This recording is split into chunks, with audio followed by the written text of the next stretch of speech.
માળિયા તાલુકાના ગામડાના સરપંચોએ આજે સરપંચ એસોસિએશન દ્વારા તાલુકા વિકાસ અધિકારી મિલન પવારને રૂબરૂ મળી આવેદનપત્ર આપ્યું હતું, જેમાં જણાવ્યું છે કે માળિયા હાટીના તાલુકામાં અત્યાર સુધી જે કોઈ વિકાસના કામો થતા તે કામોના બિલમાં જીએસટી લગાવ્યા વગર એટલે કે જીએસટીની રકમ કાપ્યા વગર જ થયેલ કામોના બિલ મંજૂર કરવામાં આવતા હતા, પરંતુ ગત 14/3/2024 પછીથી તમામ કામોના બિલમાં 18% લેખે જીએસટીની રકમ બાદ કરવામાં આવે છે અને પછી થયેલ કામોના બિલ મંજૂર કરવામાં આવે છે,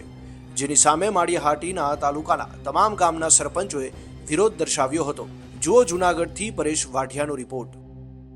માળિયા તાલુકાના તમામ ગામડાના સરપંચશ્રીઓએ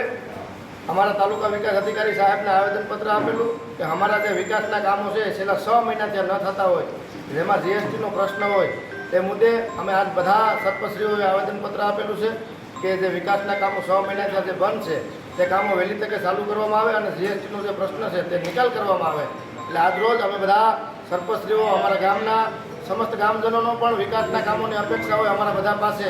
તે હિસાબથી છેલ્લા 6 મહિનાથી માળિયા તાલુકાની અંદર કોઈ કામ ન થતા હોય, અમારા નાણાં પાંચના કામો હોય, ધારાસભ્યની ગ્રાન્ટ હોય, સાંસદ સભ્યની ગ્રાન્ટ હોય, બધી તાલુકા પંચાયતની ગ્રાન્ટ હોય, તમામ કામો અત્યારે ઠપ હોય છેલ્લા 6 મહિના થયા। એટલે આપ બધાના મીડિયાના માધ્યમથી પણ અમે બધા અપેક્ષા રાખીએ છીએ કે તમારો હર હંમેશ અમને સહકાર મળે છે, તો અમારા આ પ્રશ્નનો વહેલો નિકાલ આવે એવી આપ સૌને અપેક્ષા રાખીએ છીએ। અને જો આનો વહેલો નિકાલ નહીં આવે તો અમે બધા જિલ્લા લેવલે તેમજ ગાંધીનગર સુધી પણ જવાની અમારી તૈયારી છે કે વિકાસના કામો માટે અમે બધા આખા જિલ્લાના સરપંચો મળી અને આગળ જશે।